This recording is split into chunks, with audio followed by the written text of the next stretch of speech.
Hi guys, ఈరోజు కొంటె ముక్కు ఈ చేప పేరు మీరు ఎప్పుడైనా విన్నారా? ఈ చేపకి ఒకటే ముళ్ళు ఉంటుంది, ఎక్కువ పులుసులు కూడా ఉండవు. సేమ్ స్నేక్ ఫిష్ ఎలా ఉంటుందో అలా ఉంటుంది అన్నమాట. దీన్ని క్లీన్ చేసుకోవడం చాలా సులువు. త్వరగా క్లీన్గా కట్ చేసుకొని త్వరగా ఉడికించుకోవచ్చు. ఈ ఫిష్ త్వరగా మెత్తబడదు, కొంచెం సేపు ఉడికించుకోవాలి, ఎక్కువసేపు. దీన్ని ఇలా చిన్న చిన్న పీసెస్గా కట్ చేసుకోవాలి. ఈ ఫిష్ కర్రీ కోసం మసాలా ఎలా ప్రిపేర్ చేయాలో చూసేద్దాం. టమాటోలు, ఉల్లిగడ్డలు, అందులోనే కొంచెం చింతపండు, ఎల్లిపాయలు వేసి ఆయిల్లో బాగా మగ్గించుకోవాలన్నమాట. ఈ మసాలాని మగ్గించుకున్న తర్వాత దీన్ని రోట్లో నూరుకోవచ్చు, లేకపోతే మిక్సీ వేసుకోవచ్చు. అందులోనే కొంచెం పసుపు, కారం కూడా వేసి మగ్గించుకోవాలి. కారం వేసేది స్కిప్ అయిపోయింది. ఇలా బాగా మగ్గించుకోవాలి. మగ్గించుకున్న తర్వాత మేమైతే రోట్లో నూరుకున్నాము. ఇది మసాలా ముద్ద ఫిష్ కర్రీ కోసం. తర్వాత ఒక కడాయి పెట్టేసుకొని అందులో ఆయిల్ వేసుకొని మనం ప్రిపేర్ చేసుకున్న మసాలా యాడ్ చేసుకోవాలి. 2 పచ్చిమిర్చి యాడ్ చేసుకున్నాము. మసాలా అంతా ప్రిపేర్ అయిన తర్వాత అందులో వేసేసుకొని బాగా ఫ్రై చేసుకోవాలి.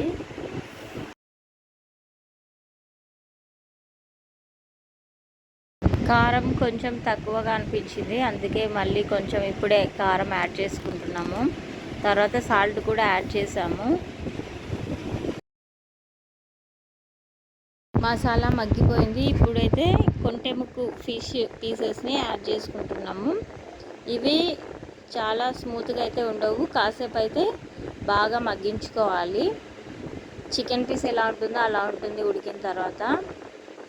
ఇప్పుడు పీసెస్ అన్నీ యాడ్ చేసుకొని కొంచెం ఆ మసాలాలో మగ్గిన తర్వాత మనకు పులుసు కావాలంటే పులుసు టైప్ చేసుకోవచ్చు, వాటర్ ఎక్కువగా వేసుకొని. లేకపోతే ఇలానే కొంచెం గ్రేవీగా కావాలంటే కొంచెం వాటర్ యాడ్ చేసుకోవచ్చు, మీకు ఎలా కావాలంటే అలా. ఎందుకంటే మనం ముందుగానే ఆ టమాటో పండు, ఆనియన్స్, దాంట్లో చింతపండు యాడ్ చేసాం కాబట్టి ఆ పులుపు సరిపోతుంది. మేమైతే ఒక గ్లాస్ వాటర్ యాడ్ చేసుకున్నాము. ఉడికిన తర్వాత దగ్గరగా ఉంటుందనేసి పీసెస్ ఉడకడానికి. కూర అయితే ఉడికిపోయింది. దాంట్లో అల్లం వెల్లుల్లి పేస్టు, కొబ్బరి, ధనియాల పొడి అయితే యాడ్ చేసుకున్నాము. మేమైతే కొంచెం సాల్ట్ తక్కువగా ఉంటే సాల్ట్ కూడా వేసేసుకున్నాము ఇప్పుడే. ఇప్పుడు ఫైనల్ టచ్ అనమాట. అన్నీ ఒకసారి మధ్య మధ్యలో అలా టచ్ చేసాము. అంతే, సింపుల్గా మూత పెట్టేస్తే మగ్గిపోతుంది. కట్టెల పొయ్యి పైన తొందరగా మగ్గిపోతుంది. ఏ కూర అయినా టేస్ట్ అలాగే ఉంటుంది, త్వరగా అయిపోతుంది. ధనియాల పొడి యాడ్ చేసుకున్నాము చివరగా. ఇంకా మూత పెట్టేసి ఒక 5 మినిట్స్ ఉడికిన తర్వాత దించేసుకోవడమే. వేడివేడిగా చాలా రుచికరమైన ఫిష్ కర్రీ రెడీ అయిపోయింది.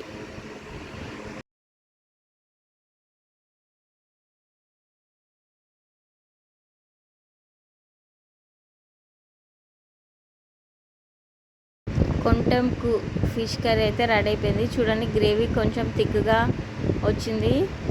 ఎందుకంటే ఈ ఫిష్ కర్రీ కొంచెం టైం పడుతుంది ఉడకడానికి, అందుకోసమే ఉడికించాము. ఇలా ఆయిల్ పైకి తేలేంత వరకు ఉడికించుకున్నాము. ఆ పీస్ చూడండి ఎలా ఉందో, చాలా బాగుంటుంది రుచికరమైన ఫిష్.